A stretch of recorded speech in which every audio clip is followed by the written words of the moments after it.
Hi. Hey, I have a question. Have you ever cringed when you've been at the doctor's office and asked to be weighed, or worse, been told that you're in the obese category? Hi, friends. Dory Danitel here.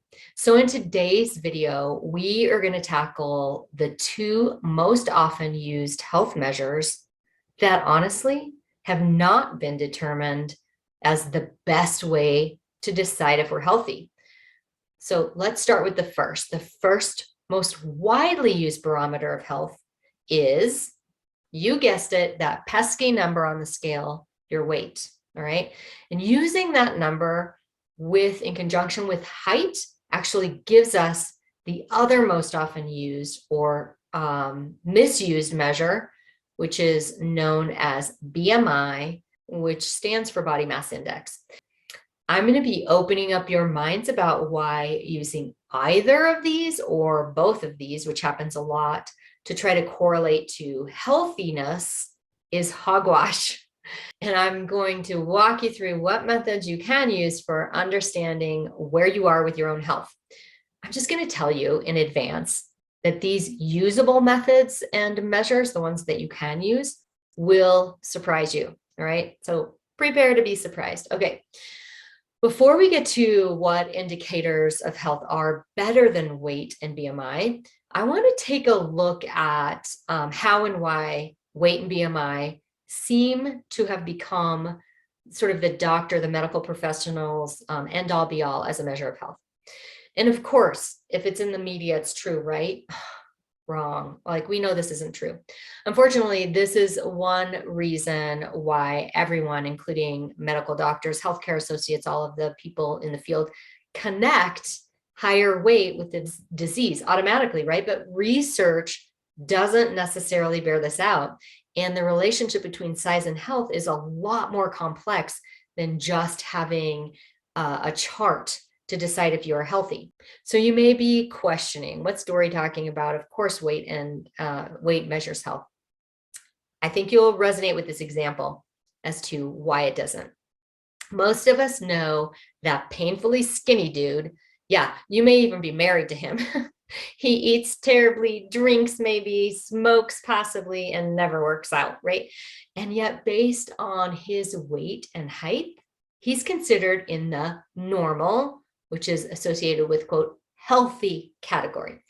And of course, I just want to remind you, he has zero incentive to get healthy because he's already been deemed okay, right? This is the exact reason that research done on the BMI chart actually shows the category that sits in between normal and obese, which is called the overweight category, which I think is where I am currently, is actually those people have the lowest risk of premature death, even better than the, quote, normals, because painfully skinny dude, they fill this category and they're not healthy, right? The people in this are working on their health. Also, this category in the middle, also called mildly obese, isn't it lovely that that middle category that has the best health parameters associated is called mildly obese? Oh dear. It also has proven that people that fall in that category have the best chances of living a longer life. But when you're labeled as obese, that causes stress right there and actually impacts your health negatively. When in reality, being in that middle spot seems to be the choice spot. Okay. So not only that, I have to tell you what happened with this BMI chart.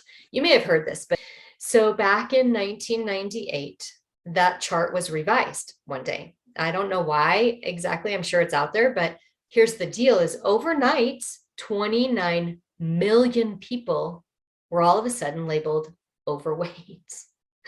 So, that just tells us that this is a little bit of slippery science, except that the BMI chart was never designed, even by its creator, he will say this, to be a determining factor for a single's individual health status. It was really designed for the government to be able to sort of view population trends in health. And I'll just remind you that our population is filled with people where the basic premise of BMI and weight doesn't jive at all with their healthy state. Like if you think of very athletic, highly athletic people, they have a large percentage of muscle, and both their BMI and their muscle weight numbers can be higher than what would be considered healthy, even though they are highly healthy individuals. Again, this is a slippery slope, and it's really best for us not to put too much stock into any of these numbers. So what do we do? Well, first off, we need to know there is an unwarranted bias based on these numbers. And unfortunately, and that's really by the medical field, and unfortunately, that stigma extends pretty deep into healthcare, where it could matter a lot to a patient when a medical professional focuses on kind of the low-hanging fruit of weight and BMI. And, if you're not feeling well and they're like, well, you should lose weight, right? And then potentially ignores or brushes off some other critical indicator that truly does have a correlation to not feeling well or to your wellness. So just be aware of that. So what are these measures that are being sort of devalued or missed altogether that you could instead be paying more attention to determine your level of health? I'm gonna tell you. Okay, there are 3 things that top the list of the best gauges of health. And at the very top of the list, the number 1 is blood pressure, all right, followed by blood glucose and cholesterol level. And these are the things that are checked at many annual checkups, but often are just kind of touched on lightly or looked at lightly, especially if that medical professional is focusing too heavily on BMI or weight. But there's 4 more markers that correlate better to health than weight or BMI. And I want to share those with you. And some of it's pretty surprising. So the next marker after blood pressure, glucose, and then cholesterol levels is poverty. This means that food or high quality food may be a struggle to attain. So just be aware of that. If you're having issues with good, high quality foods, that may be impacting your health, okay? Then after that, it's loneliness. Yikes, right? Haven't we all felt a little lonely in the last couple of years? I mean, and now we're talking about more pandemic or quarantining, which I get, but just be aware, this is a health issue. Following loneliness is fitness level. And it's really the ability to be doing a certain amount of movement and exercise, okay? And that makes sense to us, I think. And then finally, smoking, which we know, but I'm also going to add one into that, which is sitting, because they do say that sitting is the new smoking. And if you're sitting all day, and by the way, like I stand here, so if you have a desk that you can do standing and sitting, that is better. So be aware of that. That's more impactful than weight or BMI. So here's the truth, the reality. Strength and fitness are almost entirely independent of body size or weight, right? Doesn't matter what size, what shape you are. There are plenty of good reasons to pursue exercise and movement and fitness that have nothing to do with weight loss.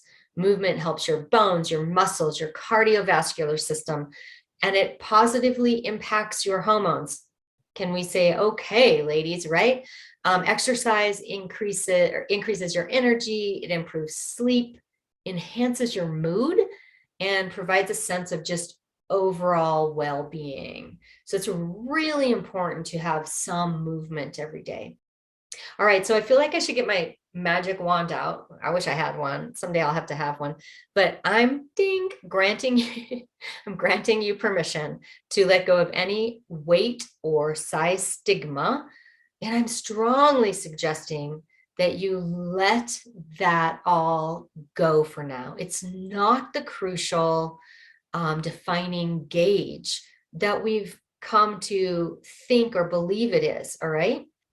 I hope this video has been very eye-opening for you and allows you to not just sit back and accept when, say, important parts of your health landscape are ignored or put aside or discarded by medical professionals and other lesser indicators like BMI and weight are focused too heavily on. This is about taking your own health into your own hands, and it is your right. All right. So please subscribe if you haven't yet, so that you don't miss any upcoming information. And I encourage you to share my channel with anyone that you feel would benefit. And I'll see you on the next one.